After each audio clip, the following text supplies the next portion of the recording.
down very quickly now. He's the most experienced of the lot here in terms of riding at this level on the World Tour, and of course riding in breakaways. It's his job often in the Azure Desert team to get in that breakaway. Very good engine on him, just rides and rides and rides, and as we said earlier on in the broadcast, he got his reward in the Giro del Trentino early on this year. One of the first stage races again as the classic season began to end.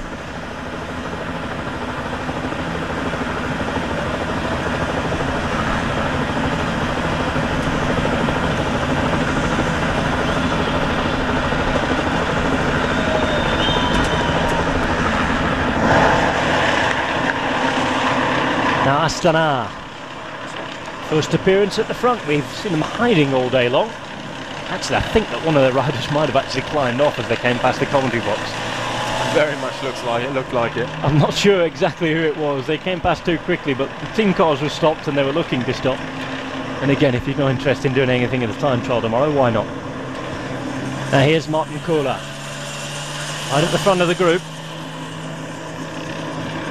Orica Green is desperate to try and keep this chase out, just as the peloton look to be slowing up at the moment.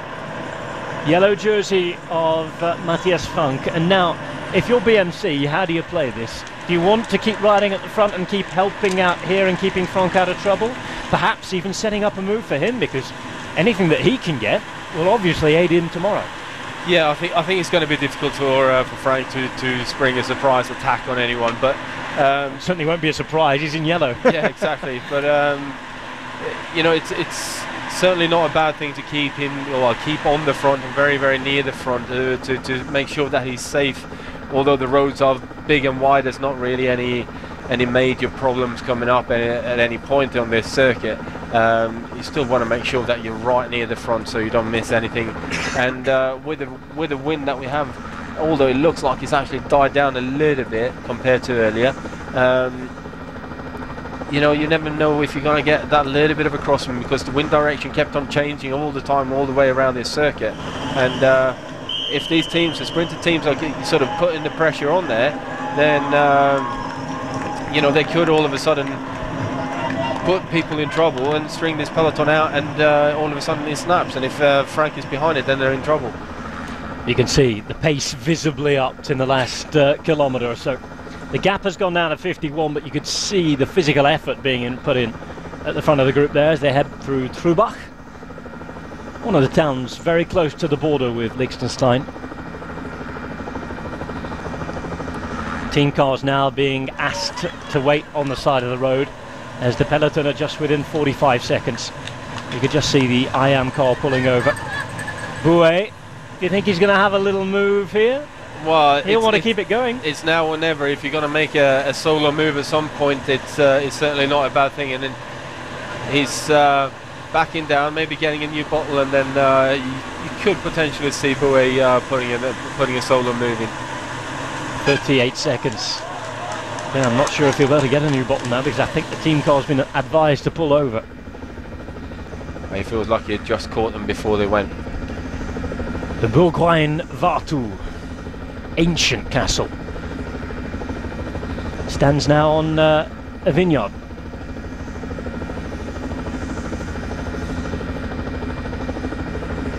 Again, just outside the town of Sargans, heading towards Vaduz.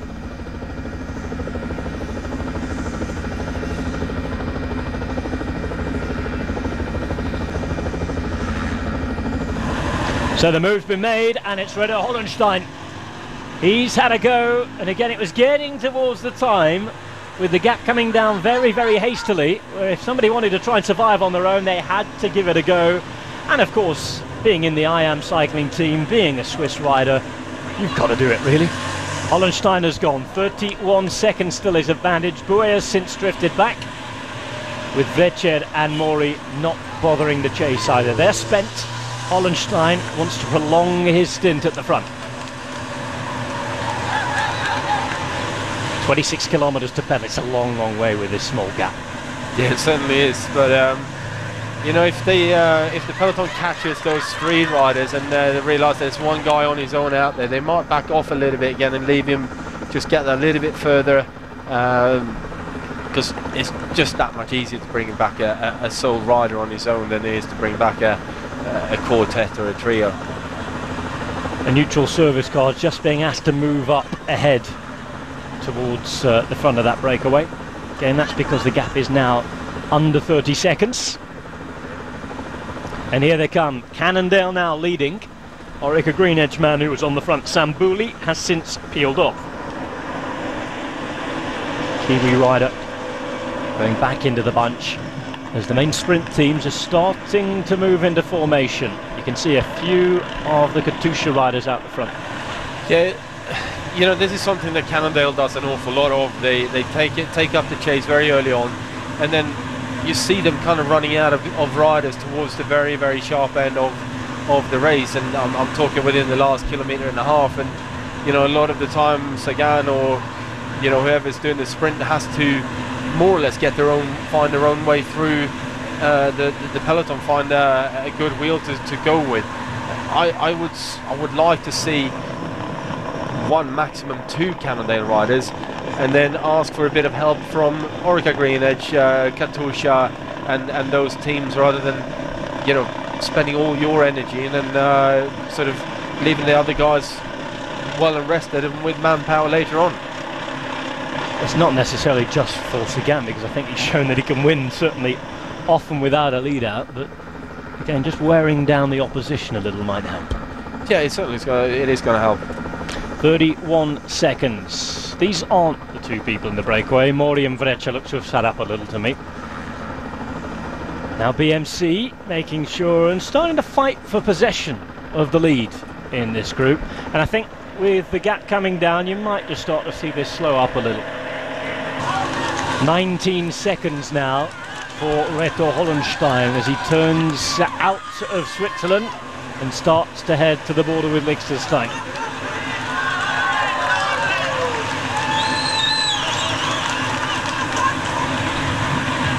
"17 seconds, still coming down.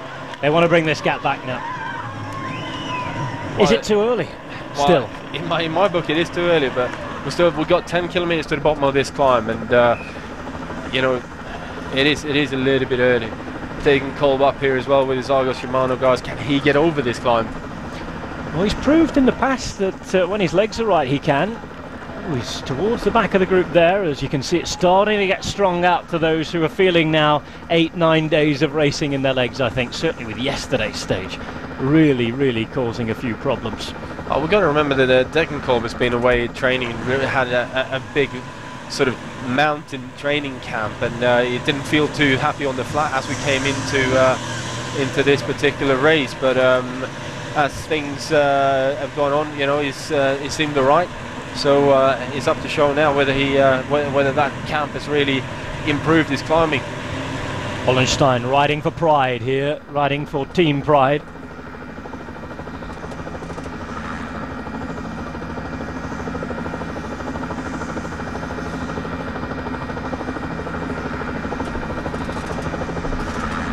Tom Bonen's right in there. Interesting mix of teams here at the minute. Cannondale just stepped it off the gap, just starting to save their resources a little, as the gap is almost negligible now. Certainly once they get under the climb, 13 seconds. Oh, and we've had a problem for one of the Vacances Soleil riders. Is that Selvaggi? Voigtelen. It is, sorry, Selvaggi has actually pulled out the race. It is Voigtelen. And we were told that it was Voigtelen who had pulled out the race yesterday, in fact. Yep. It's all right, old mix up there. Cam Meyer coming towards the front now for Orica Green Edge. Yeah, they got a double job there within the Orica Green Edge team, looking after Cam Meyer and making sure that he's near the front getting into the climb, and then also trying to get Matt Goss over the climb and into sprint. And I think Cam could probably be quite a vital part in getting Goss into the right position, because we've got to remember Cameron Meyer is an incredible track rider. He's got such an awful turn of speed that as a lead-out man he can do a great job. So across the River Rhine, and they're into Liechtenstein. You can see the flag there. Liechtenstein, which in the 19th century was still a very, very poor area. There was lots of famine and no real jobs about. Taken over by a family dynasty, which is now the royal family. They've aligned themselves with Switzerland. They did this again all the way back in the 19th century, which has allowed them to build and become one of the most rich countries in the world. The deal they did with Switzerland, the Swiss weren't allowed to station any military in Liechtenstein, but the Swiss said in exchange, if you're going to set up a banking and fiscal paradise, then you've got to use Swiss francs. That was the deal that was done. It's stuck to this day, and now they're ruled by Hans Adam, Prince Hans Adam. Took over from his father a few years ago. The tour of the Suisse often comes to this part of the world, as Enrico Gasparotto at the front there will know. He's often a rider on this race.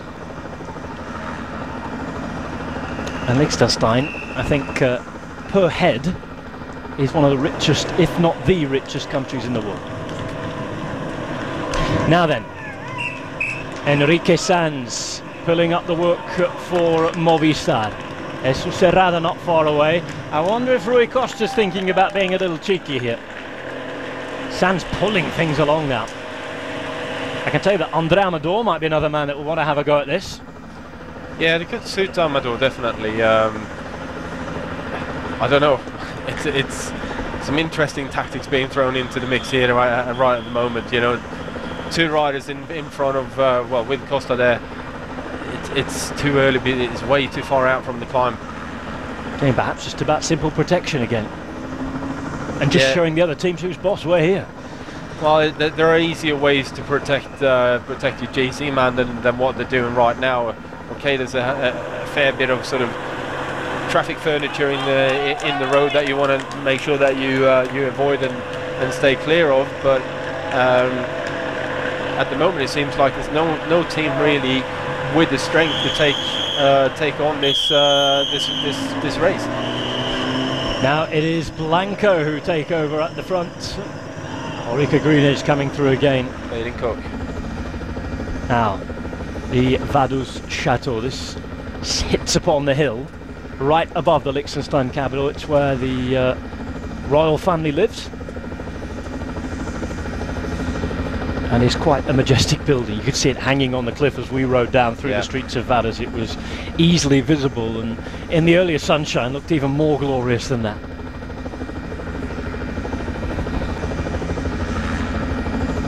So we've shown you plenty of castles today.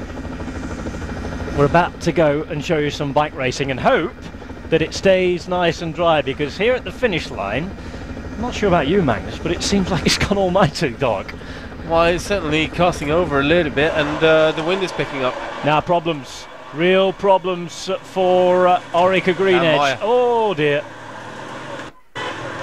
Tom Meyer has been given a different bike, and we're still well outside where the events are going to happen, and he needs to get himself back on here. Well, it's just a front wheel change for Cam Meyer, but you know, it's not a good position to be in right now, and with the new rules of the front forks that has come into play this year, you got what we call the lawyer tabs on the bottom of the front fork, which is basically if the quick release on the front wheel opens up and you know, basically doesn't work properly, the wheel can't fall out. Before this year, we all used to just take the file and file them down, because it made that your front wheel was much easier and quicker to change. Now you basically have to open the quick release, undo it about 4 laps, take the wheel out, get the new wheel in again, do the quick release up about 4 laps, and then tighten it the way it should be done. And it just means that the front wheel change takes about 20 seconds longer. Cameron Meyer fighting to get back onto this peloton, going through the cars. He's not too far away, but he's still got quite a few of the team cars to go. 56 kilometers per hour at the minute. Yeah, I think he'd be all right with that now. Is just get a little bit of a help from one of the team cars, maybe. Depends which team cars want to give him a hand. Well, most of the time you as a rider can kind of move around and move the team cars. A bit of a magic spanning going on, maybe. Yeah, I'm not too sure there's much wrong with his seat. It's his front wheel that needed changing, remember? Same bike, he hasn't changed bikes. Now Katusha. Their main objective today is to put Alexander Kristoff into a position where he can win the stage, and of course make sure that Simon Spilak is as high as possible on GC. Enrique Sanz is giving another go for Movistar on the front, just pulling things. Look at the effort on his face. Yeah, they will want to get into the bottom of this line, right near the front end, and you can see Garmin hovering on the left-hand side of your screen, just making sure they're keeping Dan Martin up there, and Bernie Eisel is just out on the Sunday ride next to the other guys. Enjoying himself, Bernie Eisel out there, and Mark still close to the front, just chats to Tom Bonen. Look at the effort on the left-hand side, and Bernie Eisel's nice and comfortable on the right. Yeah, it's what Bernie Eisel does, I should say. This is what he, what he's at Sky for. Just make sure that he drops people in at the right time, and he's just got so much power when it comes to sitting on the front like this. That's the turn of Katusha. Again, everybody fighting for control here. 13 kilometers to go, and the climb isn't too far away. Still lay descent. A little bit of a descent along the main road here now, and then you got going up through a town, climbs a little bit, and then you turn left, and you're onto the about 500 meters of flat road before you turn onto the proper climb. Thibaut Pinot, right at the front, no teammates around him. That's a bit strange. Very strange. Certainly given the fact that there's a couple of objectives as well for Francis Desjeux today. Perhaps Arnaud Demar isn't feeling that good. It could very well be, and I mean, Thibaut Pinot is certainly capable of doing a big move on this climb.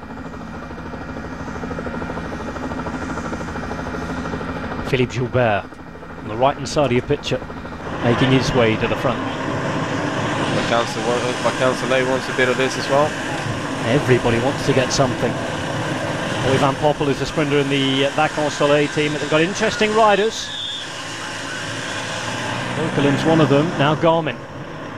I wonder if Tyler Farrer's feeling like he can get over this. Certainly want to be at the front and perhaps drift back anyway. Tyler third wheel there.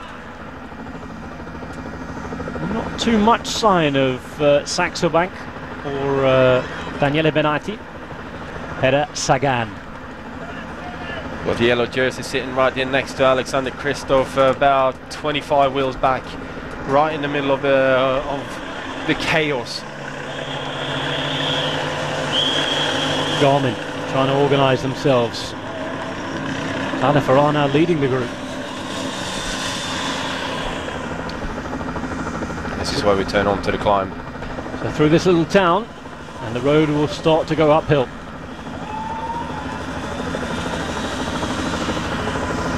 "11 kilometers remain on stage 8 of the Tour de Suisse 2013. You can just see those dark clouds we were talking about. That's Tyler Farrar doing a bit of teamwork, so he's obviously discounted himself from this finish. I wonder who Garmin are thinking about here then. Could potentially be a Dave Miller kind of attack on the over the top here. Well, he was the one shouting around, perhaps given his chance today and telling people, well, I've done enough work for you, give me a chance. Tyler Farrar has benefited on numerous occasions. I think the biggest aim for them is to keep Dan Martin safe and keep him right near the pointy end of the race. And we've got to remember, going over the top of this one as well, it's a fast technical descent, and if the peloton is strung out over the top there, he will stay strung out for the rest of the race. So it is Tyler Farrar doing plenty of work just in front of Dave Miller. Dan Martin nice and protected. There you can see him sitting on the wheel of Thibaut Pinot. Yeah, the real climb starts up where you can see the banners in the right of your picture there. That's where the road really starts ramping up.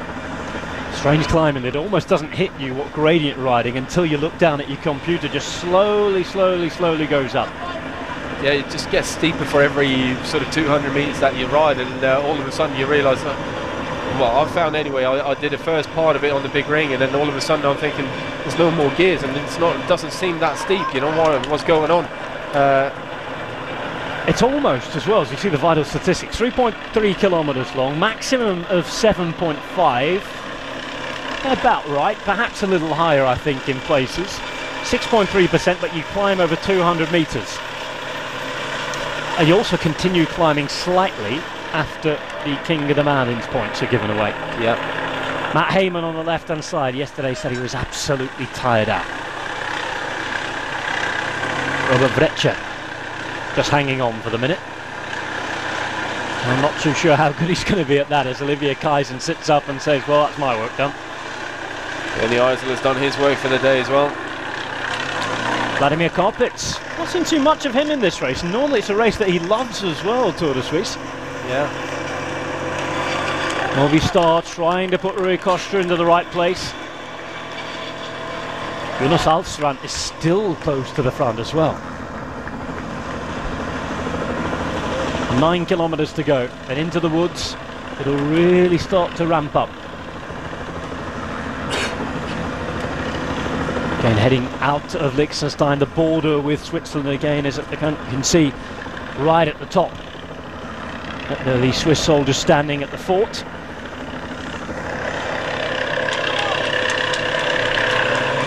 That's the Festen Luzisteig that we'll see at the top.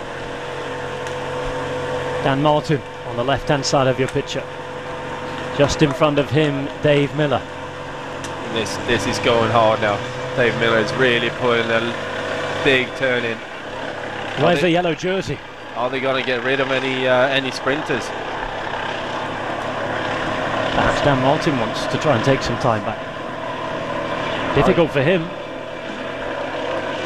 If he goes over the top, he's got the explosion, he's got the power. We've seen it plenty of times before. Wider following for Agir Dessert, Montaguti. Tosatos just had to swing out there. It's a bit too hard a pace for him.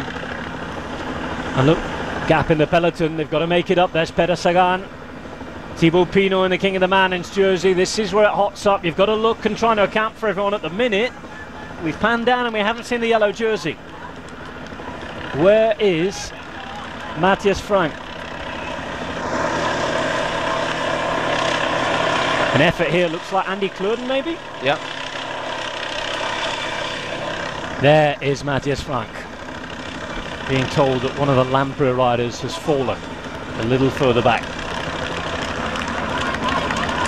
Frank at the moment staying close to front. He doesn't have too many teammates around him. Oh, this is the Lampre. And it's Stortoni who's gone down, tangling the bike with a rider from Soyerson. The Soyerson rider, by the way, is Brice Fayou. It looks like Dave Miller got caught up in that as well. Very bizarre. Dan Martin then has been left. Look who's on the front though. Hello, Peter Sagan. Olivier Zaug had gone out and had a cheeky go. Kluden's effort has been reeled straight back in. You can see Frank on the right-hand side, hardly a single teammate around him. Look to the left, TJ Van Garderen is there, but that is about it. That is it, really. That's all the BMC has got at the moment. Might be some riders a little bit further back as well, but again, going over the top and starting to descend, it's going to be strung out. Difficult to make up places on that descent as well. Peter Sagan being torn into a perfect place. Van Garderen settles on the front in front of Matthias Frank. Just behind him we've got 3 Saxo riders, 2 of which are Kreuziger and Nikos Roach. And then is Moreno Moser on the front for Peter Sagan as well. So we've got the answer to the earlier conundrum. Even though these two really do not like each other off the bike, Moser obeying his orders, doing his work, and trying to put Sagan into the right place. If professional bike riders, they've got a job to be done. Well, they've done it particularly well as well this year as well. Both of them have worked for each other's objectives. Perhaps you could only count out Amstel Gold, where there was a bit of an argy-bargy, but you never know. Moreno might just not have been on a good day. Frank, as you see some of the Sagan fans getting involved, perhaps a little too close to the action. Got to get out the way there, son. Can't even run as fast as they're pedaling up there. Kreuziger on the left-hand side. There's TJ Van Garderen. Rikosh has been left on his own as well. That's an important note to make. All that teamwork. Nicolas Roach on the left-hand side of the screen there, just looking after Kreuziger as well, who's right next to him in towards the centre of the peloton. And what is left of it? What is left of it? It's a select group already. Mollema on the right, by the way. Then a big tempo. It was Gorman that started this off. Movistar were getting interested at the bottom, then Dave Miller said, okay, let's go for it. Tyler Farrar was put into action. Miller off the front, and it's Martin who is sitting fourth wheel, just behind that of Rui Costa, who's got himself into a perfect position behind Peter Sagan. Just wondering who we got left of the fast men apart from Peter Sagan. It's I can't see Christoph. Attack, here we go.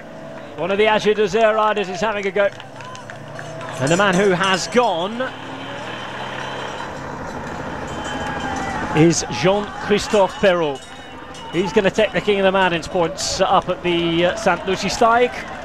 Across this moat, back into Switzerland, and then we have a descent. Attacking also being done by Euskaltel.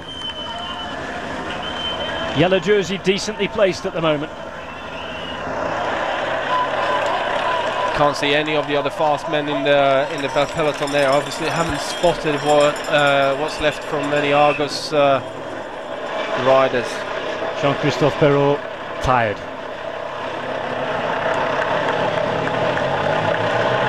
Perfect positioning then for Peter Sagan. Here's Philippe Gilbert, and is this the time? Here he goes. Watch the attack. Gilbert on the right hand side attacking. We said it might happen, and Philippe Gilbert here getting a few metres at the moment on Peter Sagan. Surely Cannondale are going to have to chase this. They do, and Sagan himself says, no, you're not getting away there.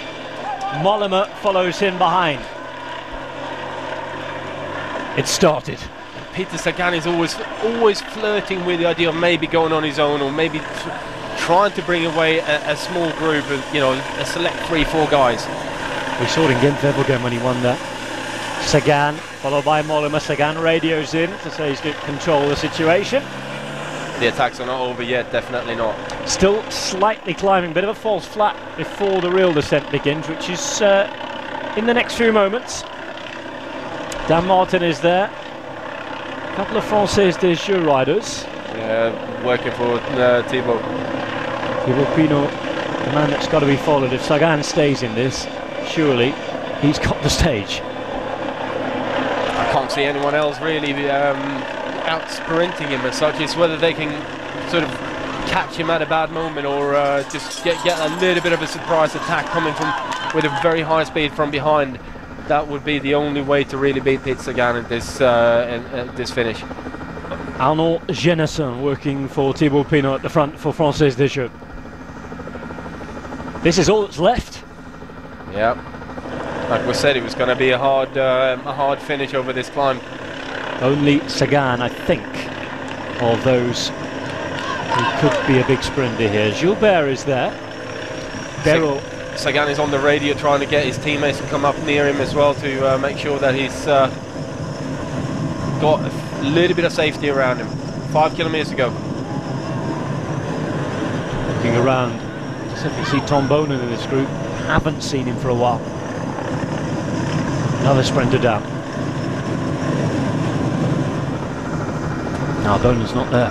No, definitely not. I thought I saw him get dropped quite early on that climb. 5 kilometers remain, and this is the descent. It gets more technical as we go down. Yeah, through the village down at the bottom, you've got a couple of hundred meters with a little bit of cobblestones on it. Very nice stones though, so it's not Paris-Roubaix style, but there's a few sort of corners that can catch you out a little bit, and very narrow in certain sections as well. Sagan third wheel, Mollema just behind him. A couple of Sagan's teammates trying to come up. Gilbert still in the hunt as well. Peter Velets is there for Omega Pharma Quick Step. Watch again how difficult Thibaut Pinot finds it to corner. We saw it yesterday, and today again he's just dropping off his teammate, just really finding it very uncomfortable to corner at speed. Well, hence the reason we saw Genesson make that effort to get up to the front and make sure that they were going to be the first ones to come down, not necessarily thinking of attacking, just preserving his position to the bottom here, making sure he doesn't lose anything. 3 kilometers to go now. This is the little village they come through at the bottom. And if anyone wants to surprise, there's the little ramp onto the motorway and the crosswinds as well, remember, with about 1.5 kilometres to go. That's a good point for Philippe Gilbert to go again, because he come out of that final corner kind of slow, and then he starts going up over the motorway bridge, and if Gilbert can find a moment when Peter Sagan isn't watching, because ultimately it's going to be him that has to go with any move, then he might pull it off. Here they go, across these cobblestones you were talking about. Back onto the main road. And they're heading down to the junction. Pinot at the moment has survived the worst of it, I think. But there was that little moment when it didn't go right. 2 kilometres to go into Mayenfeld. Here comes the big left turn, here come the crosswinds, and then the headwind into the finish. It's going to be fast, it's going to be furious. Who wants it? Certainly Sagan is the favourite. Jenison trying to string it out now. Being followed very, very quickly by Moser. Velits is on his wheel. Yeah, and Moser has to take it up very early on as well. He's got another teammate coming up. Is that Caruso maybe? Certainly is Damiano Caruso, perhaps the only one looking down the list who would have survived that climb, I think. Don't usually see him in sprint trains or anything like that, but it's who's there and who can do it. Still going up here, got to go over the motorway now. Already over the train tracks. Saxo Bank thinking. Nicholas Roach taking things up at the front. Yeah, that is Daniele Benatti in there. Well, I'd have to take a double take and point to the monitor there. Well, that makes it very interesting indeed. No wonder Roach has gone to the front. Sagan finally has something to think about now. And that's why Nico Roach is not putting himself on the front. He looks like he's working for Peter Sagan and Cannondale, but he's actually trying to just string it out, make sure that Benatti can stay on Sagan's wheel without any problems. 1 kilometre to go. Under the Flamme Rouge, Matthias Frank tries to make sure he himself is nice and safe as they go through.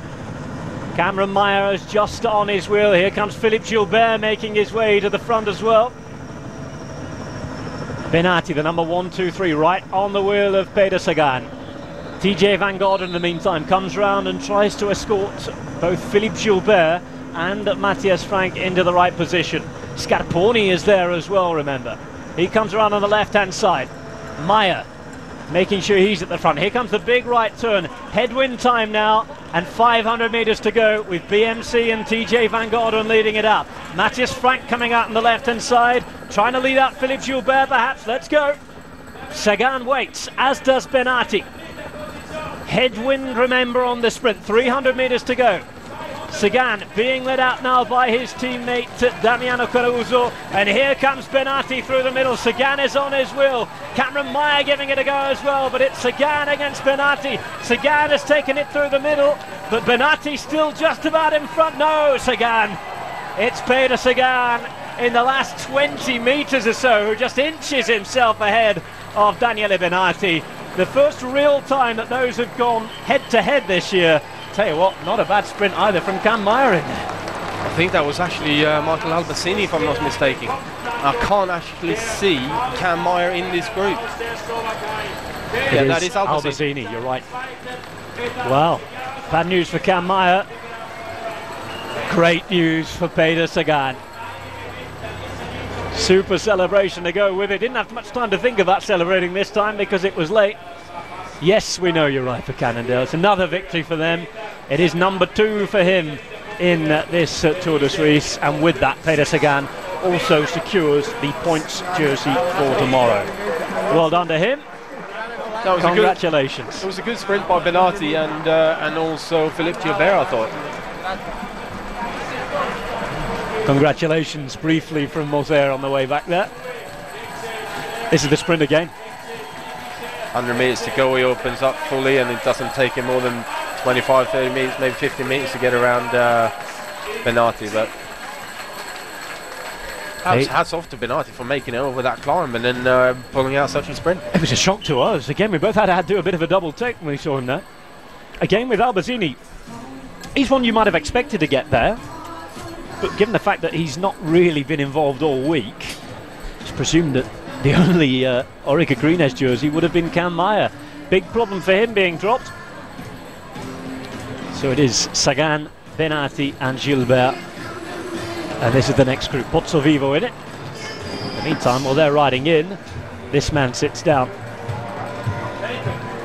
Then he'll be having that jersey again tomorrow. Here he is, stage winner, Peter Sagan.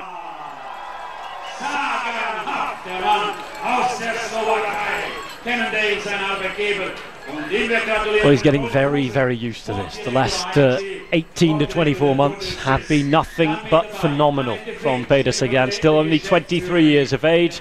Another trophy to his ever-growing collection. And we'll see him again for the points jersey in just a few minutes, and that will be one that he's taking home with him for the second year in succession. Einer der weltbesten Sprinter hat zugeschlagen. Wir gratulieren Peter Sagan. Peter Sagan, winner of stage 8 of the 77th Tour de Suisse.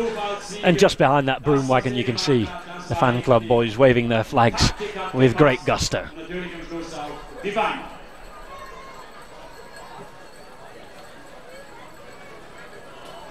Serious face on around the podium girls this time. And some happy punters walked away with the flowers as well. After 180.5 kilometers from Zernes to Bad Ragaz, this is how it ended. Sagan ahead of Benati, Gilbert, Albazini, Riblon, Elmiger, Velez, Simon, Montfort and Simon Geske of Germany, and Argos Shimano rounding out the top 10.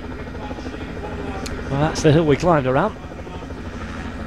And the weather is starting to close in now.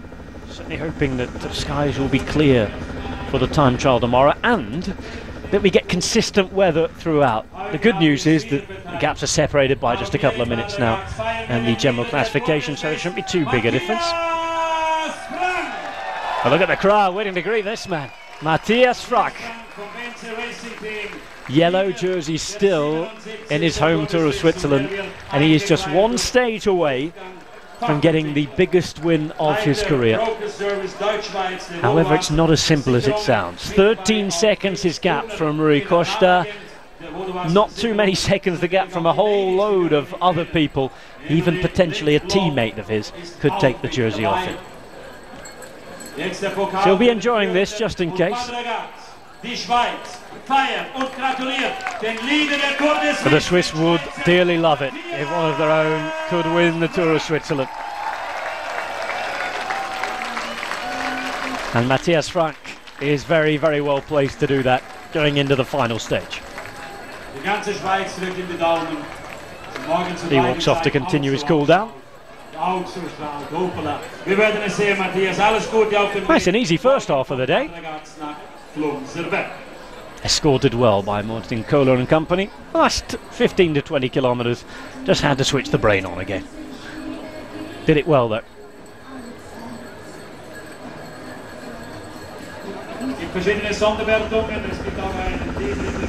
General classification after stage 8 with Frank 13 seconds ahead of Rui Costa, 23 to Roman Kreuziger, Thibaut Pinot 44 back.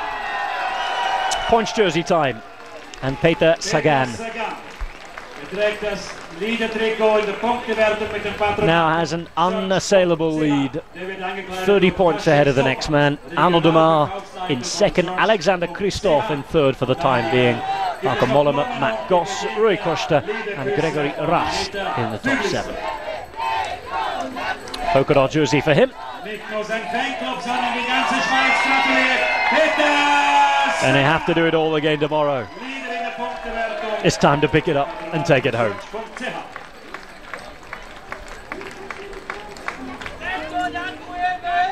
So we've seen one man twice. All that remains is to see another 2 times, and that'll be Robert Breccia. Before we do that, this is confirmation of what I was just telling you. Peter Sagan 80 points, Arnaud Demar with 50. Unassailable lead, and Sagan walks off with the points jersey tomorrow.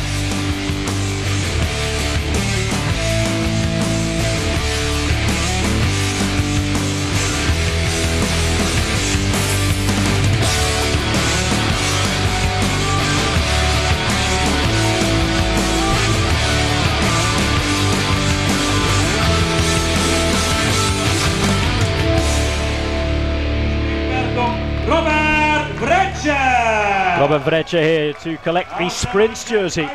Yesterday it was his teammate Adriano Saez de Arregui, or Adrian Saez de Arregui I should say, pardon me. And he was sharing the lead with Enrique Sanz.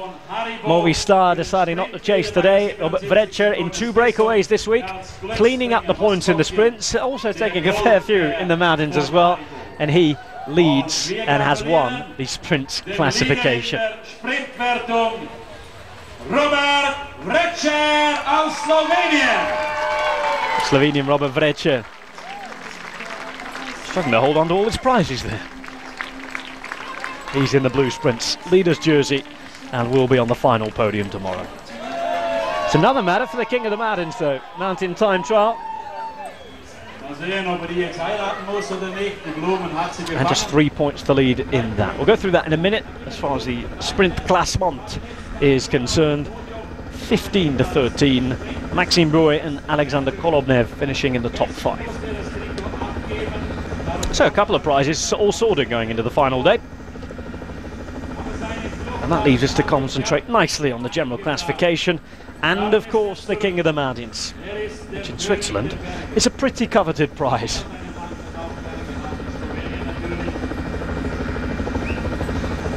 Patronat für die Bergpreiswertung hält Roland und wir gratulieren dem alten und neuen Bergkönig Robert Vrecha. Robert Vrecha, happy to be in the King of the Mountains jersey.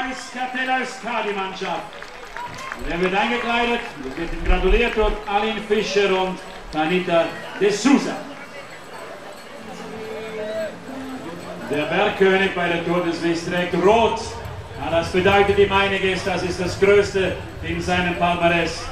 Und wir gratulieren ihm zu dieser Tat. Bergpreissieger bei der 77. Tour de Suisse, Robert Vrecha. In the King of the Mountains jersey.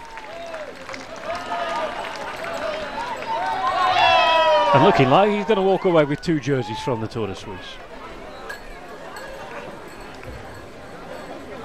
Eine haben wir noch, und zwar eine ganz, ganz wichtige Ehrung, meine Damen und Herren, liebe Radsportfreunde.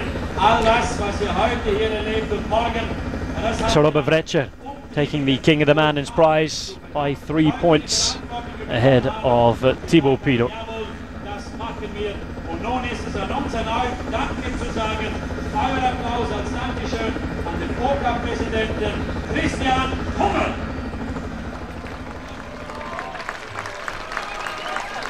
Und Christian Hummel nimmt diesen Applaus gerne.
So that wraps the penultimate stage of the Tour de Suisse 2013. From Magnus Bagstad, myself, Rob Hatch. Thanks for watching.